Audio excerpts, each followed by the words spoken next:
മഴക്കാലമായിരുന്നു. രാവിലെ തന്നെ ഇരുണ്ട് കേറി കൊടുങ്കാറ്റ് വീശാൻ തുടങ്ങി.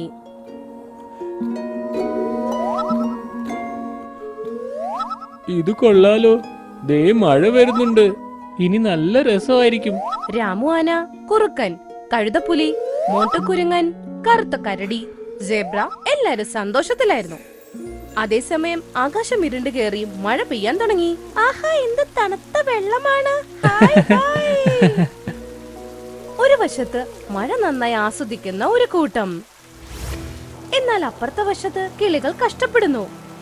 ടീനു കിളി അവളുടെ കുഞ്ഞിന്റെ കൂടെ സുഖമായി ഉറങ്ങുകയായിരുന്നു. അപ്പോഴേക്കും കിളിക്കൂട്ടിൽ വെള്ളം വീഴാൻ തുടങ്ങി. അയ്യോ, രാവിലെ തന്നെ ഇത്രയും വെള്ളം ഇടുന്ന! അവര് രണ്ടുപേര് എണീറ്റ് നോക്കിയപ്പോ മഴ പെയ്യുന്നു.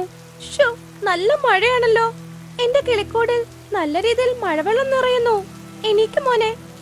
പാവൻ രണ്ടുപേരും അവരുടെ കൂട്ടിൽ നിന്നും പുറത്തു വന്നു. എന്നിട്ട് മരത്തിന്റെ ഒരു ചില്ലയിൽ പോയിരുന്നു. അപ്പുറത്ത് ചിങ്കി മൈനയുടെ അവസ്ഥ ഇത് തന്നെയായിരുന്നു. അവളുടെ കിളിക്കൂടി ഇത്തിരി വലുതായിരുന്നു. അതിന്റെ അകത്തും വെള്ളം അത്യാവശ്യം നിറഞ്ഞു കഴിഞ്ഞു. അയ്യോ ചിങ്കിയുടെ അച്ഛാ, പെട്ടെന്ന് പുറത്തിറങ്ങ്, കൂടിപ്പോ താഴെ വീണാലോ! അവരതിൽ നിന്നും മാറിയപ്പോഴേക്കും കൺമുമ്പിൽ തന്നെ കൂട് താഴെ പോയി. എന്റെ ദൈവമേ, മഴക്കാലം തുടങ്ങിയാൽ പിന്നെ പക്ഷി കിളികളുടെയൊക്കെ അവസ്ഥ വളരെ മോശമാണ്. ഉച്ചയ്ക്ക് ഇച്ചിരി വെയില് വന്നപ്പോ എല്ലാവരും ഷേർഖാന്റെ അടുത്തേക്ക് വന്നു. ഷേർഖാൻ, ഈ മഴക്കാലം കാരണം ഞങ്ങൾ പക്ഷികളെല്ലാം ബുദ്ധിമുട്ടിലാണ്. നിങ്ങൾ എന്തെങ്കിലും ഞങ്ങൾക്ക് ചെയ്തു തന്നേ പറ്റൂ. ഇത്ര ശക്തമായ മഴയോട് ഞാൻ എങ്ങനെ മത്സരിക്കാനാണ്? മഴ ഒരു സ്വാഭാവിക സംഭവമാണ്. എനിക്കതിനെ തടയാനോ കഴിയില്ല, എനിക്കതിനോട് മത്സരിക്കാനും കഴിയില്ല. അപ്പൊ മോണ്ടു കുരങ്ങൻ പറഞ്ഞു, നിങ്ങളെല്ലാവരും ഷേർഖാനെയല്ലേ രാജാവായി തിരഞ്ഞെടുത്തത്? ഞാനായിരുന്നു അദ്ദേഹത്തിന്റെ സ്ഥാനത്തെങ്കിൽ ഞാൻ നിങ്ങളുടെ പ്രശ്നങ്ങൾക്കെല്ലാം പരിഹാരം കണ്ടെത്തിയേനെ. ഇത് പറഞ്ഞതോടെ എല്ലാ പക്ഷികളും മൃഗങ്ങളും അവന്റെ നേർക്ക് ദേഷ്യത്തോടെ നോക്കാൻ തുടങ്ങി. അപ്പോഴേക്ക് വീണ്ടും ഇരുണ്ട് കയറി എല്ലാവരും അവരവരുടെ വീട്ടിലേക്ക് പുറപ്പെട്ടു. ഷേർഖാൻ ആലോചിച്ച് മഴ നനഞ്ഞുകൊണ്ട് നടന്നുകൊണ്ടേയിരുന്നു. കുറച്ചങ്ങ് നടന്നു കഴിഞ്ഞപ്പോ ഷേർഖാൻ ഒരു ട്രക്ക് കണ്ടു.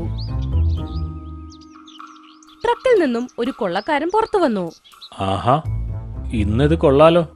ഈ ട്രക്ക് കൊള്ളയടിക്കാം. എന്തായാലും ഇതിനകത്ത് വിലപിടിപ്പുള്ള സാധനങ്ങളൊക്കെ ഉണ്ടാവും. ഇതെല്ലാം വിറ്റ് ഞാൻ പണക്കാരനാവും. പക്ഷെ ആദ്യം വേട്ടയാടാനായി ഉദരപൂജ ചെയ്യണം. അവൻ വേട്ടയാട ആഗ്രഹിക്കുന്നു. ഞാൻ വന്യമൃഗങ്ങളെ കൊല്ലാൻ അനുവദിക്കില്ല. ഷേർഖാൻ അപ്പൊ തന്നെ അവനെ ആക്രമിച്ചു. അവനെ അങ്ങ് തീർത്തു കളഞ്ഞു. ഷേർഖാൻ ആ മാംസം മുഴുവൻ വയറു നിറച്ചു തിന്ന് അവിടെ നിന്ന് പുറപ്പെട്ടു. അപ്പോഴേക്കും മോണ്ടു കുരങ്ങൻ അവിടെ എത്തി. അല്ല, ഇതൊരു ട്രക്കല്ലേ? ഇതെങ്ങനെ ഈ കാട്ടിൽ വന്നു? അവനെന്തോ ആലോചിച്ച് ആ ട്രക്കിന്റെ അകത്തേക്ക് അങ്ങ് കയറി. ട്രക്കിലിരുന്ന 1000 കണക്കിന് കൊടകളെ കണ്ട് അവന് ആകെ കിളിപോയ അവസ്ഥയായി. മോണ്ടുകുരങ്ങൻ അതിൽ നിന്നും ഒരു കൊട എടുത്ത് നേരെ കാട്ടിലേക്ക് നടന്നു. മഴ കൂടിക്കൊണ്ടേയിരുന്നു. എല്ലാ പക്ഷികളും വിഷമത്തിലായിരുന്നു. അവിടെ കുറച്ച് മൃഗങ്ങൾ ടീനുക്കിളിയുടെ മരത്തിന്റെ അടിയിൽ പോയി നിന്നു.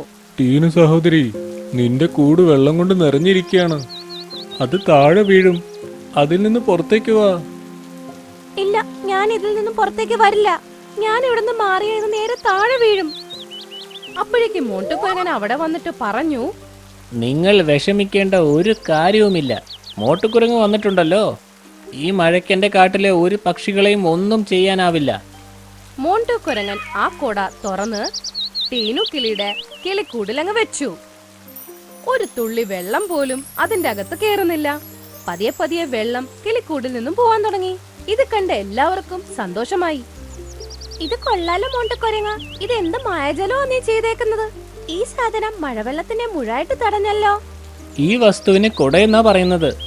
എന്റെ കാട്ടിലെ പക്ഷികളെ രക്ഷിക്കാൻ വേണ്ടി മാത്രമാണ് ഞാൻ ഈ മാന്ത്രിക വിദ്യ പഠിച്ചത്. ഞാൻ എന്റെ മാന്ത്രിക വിദ്യ ഉപയോഗിച്ച് എല്ലാ ദിവസവും കുട കൊണ്ടുവരാം. ഈ കുട ഒന്നൊന്നായി എല്ലാ പക്ഷികളുടെയും കൂടിന് മുകളിൽ വെക്കുന്നതാണ്. മോട്ടുകുരങ്ങേ, ഞങ്ങൾക്ക് തെറ്റിപ്പോയി. സത്യത്തിൽ നീ മഴയെപ്പോലും നാണിച്ച് തല താഴ്ത്തിച്ചു. നിന്നെ ഞങ്ങളുടെ രാജാവാക്കിയാൽ മതിയെന്നായിരുന്നു ഇപ്പൊ തോന്നുന്നത്. അപ്പോഴേക്കും അവിടെ ഷേർഖാനും വന്നെത്തി. എന്തൊക്കെയാ അവിടെ നടക്കുന്നത്? ഷേർഖാൻ കണ്ടില്ലേ? മോട്ടുകുരങ്ങ് സ്വന്തം ജാലവിദ്യ ഉപയോഗിച്ച് ഒരു കൊടയുണ്ടാക്കിയിരിക്കുന്നു. ഇപ്പൊ പ്രശ്നങ്ങളെല്ലാം മാറിയിരിക്കുകയാണ്. അങ്ങിങ്ങനെ ചെയ്യുന്നതിനെ കുറിച്ച് ചിന്തിച്ചിട്ട് പോലുമില്ലല്ലോ. മന്ത്രവിദ്യ ഉപയോഗിച്ച് കുടയുണ്ടാക്കിയെന്നോ? ഷേർഖാൻ ആ കൊട കണ്ട് മനസ്സിലായിരുന്നു മോണ്ടു കുരങ്ങൻ ആൾക്കാരെ വെറുതെ പറ്റിക്കുകയാണെന്ന്. പക്ഷേ അവൻ പക്ഷികളുടെ ബുദ്ധിമുട്ട് മാറ്റുകയായിരുന്നു. അതുകൊണ്ട് അവൻ ഒന്നും മിണ്ടിയില്ല. എല്ലാ മൃഗങ്ങളും പക്ഷികളും ഇപ്പോ മോണ്ടു കുരങ്ങനെ ആദരിക്കാൻ തുടങ്ങി. ദിവസവും മുഴുവനും അവനെ നോക്കാൻ തുടങ്ങി. വൈകുന്നേര സമയമായപ്പോ അവന്റെ മുമ്പിൽ എല്ലാവരും വന്നു കാര്യം പറഞ്ഞു. മോണ്ടു കുരങ്ങ, ഇന്ന് രാത്രി മാന്ത്രികം വെച്ച് ഒരു കൊട ഉണ്ടാക്കുമല്ലോ. ആ കുട എനിക്ക് തരണം കേട്ടോ. എന്റെ കൂട് ആകെ മഴ കാരണം തകർന്നിരിക്കുകയാണ്. തീർച്ചയായും ഞാൻ രാവിലെ തന്നെ നിങ്ങളുടെ പ്രശ്നങ്ങളൊക്കെ പരിഹരിച്ചു തരാം. കൃത്യസമയം രാത്രി 12 മണിക്ക് ട്രക്കിന്റെ അടുത്തേക്ക് മോണ്ടു കുരങ്ങൻ വന്നു. അതിൽ നിന്നും ഒരു കൊട എടുത്തോണ്ട് പോയി. രാവിലെ ആയപ്പോ മഴ തുടങ്ങി. നേരെ മൈനയുടെ കൂട്ടിലേക്ക് പോയി. കൂടിന്റെ മുകളിലായിട്ട് കൊട അങ്ങ് വെച്ചു കൊടുത്തു.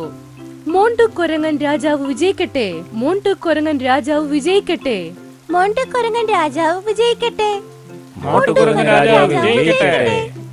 ഷേർഖാൻ ഈ കാഴ്ചകളൊക്കെ അവിടെ നിന്ന് കണ്ടോണ്ടിരുന്നു.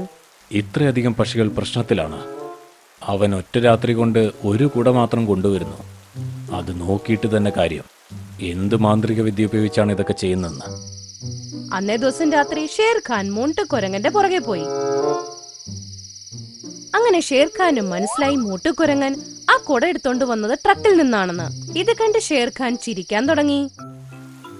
അടുത്ത ദിവസം രാവിലെ നല്ല മഴയത്ത് മോട്ടു കുരങ്ങൻ വീണ്ടും ഒരു കൊടയായിട്ട് നിൽക്കുകയായിരുന്നു.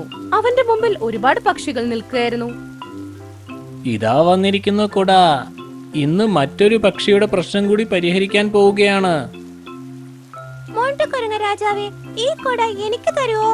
അപ്പോഴേക്കും ഷേർഖാൻ അവിടെ എത്തി. ഒരു പക്ഷിക്ക് മാത്രമേ കുട കൊടുക്കുന്നുള്ളൂ. എന്റെ കാട്ടിൽ എത്ര പക്ഷികളുണ്ടെന്നോ?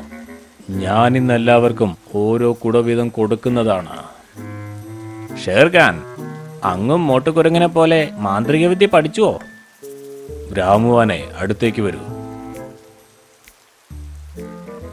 കുറച്ചു ദിവസം മുമ്പ് ഒരു കൊള്ളക്കാരനൊരു ട്രക്കുമായി കാട്ടിലേക്ക് വന്നു. അവൻ കാട്ടിലെ മൃഗങ്ങളെ വേട്ടയാടാനായി പുറത്തേക്ക് ഇറങ്ങി. ഞാൻ അവനെ അവിടെ വെച്ച് തന്നെ കൊന്നുകളഞ്ഞു. എന്നിട്ട് അവിടെ നിന്ന് പോയി. പക്ഷേ എനിക്കറിയില്ലായിരുന്നു ആ ട്രക്കിനകത്ത് നിറച്ചും കുടകളായിരുന്നു എന്ന്. പക്ഷേ അതേസമയം മോട്ടുകുരങ്ങ് അവിടേക്ക് വന്നു. ട്രക്കിൽ നിന്നും ഒരു കുടയെടുത്തു. എന്നിട്ട് ഇവിടെ വന്ന് ടീനുവിൻ്റെ കൂടിന് മുകളിൽ വെച്ചു. എന്നിട്ട് അവൻ കള്ളം പറഞ്ഞു ഈ കുട അവൻ മാന്ത്രിക വിദ്യ കൊണ്ടുണ്ടാക്കിയതാണെന്ന്. ദിവസവും അവൻ ഈ കുടയെടുക്കാനായി ട്രക്കിൻ്റെ അടുത്തേക്ക് പോവും.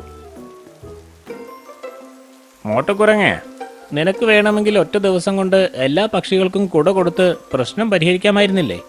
പക്ഷെ നീ ഞങ്ങളെയൊക്കെ പറ്റിക്കുകയായിരുന്നല്ലേ. ഈ ചെയ്തത് ഒരിക്കലും ശരിയായില്ല. നിനക്ക് എന്തായാലും ഇതിന് ശിക്ഷ ലഭിക്കണം.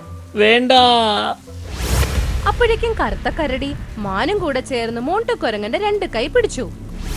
അപ്പോഴേക്കും മുന്നിൽ നിന്നും കാണ്ടാമൃഗം ഓടി വന്ന് മോണ്ടു കുരങ്ങനെതിരായി ആ കാണ്ടാമൃഗം ഒരു ഇടിയിടിച്ചു. ആ ഇടിയിൽ ദൂരെ പോയി വീണു. ഷേർഖാൻ അങ്ങനെ എല്ലാ കിളികളുടെയും പക്ഷികളുടെയും കൂട്ടിലേക്ക് കൊട വെച്ചു കൊടുത്തു. അങ്ങനെ എല്ലാ വർഷത്തെ മഴ ആസ്വദിക്കാൻ എല്ലാവർക്കും സാധിച്ചു. അവരുടെ ബുദ്ധിമുട്ടും അപ്പാടെ മാറി.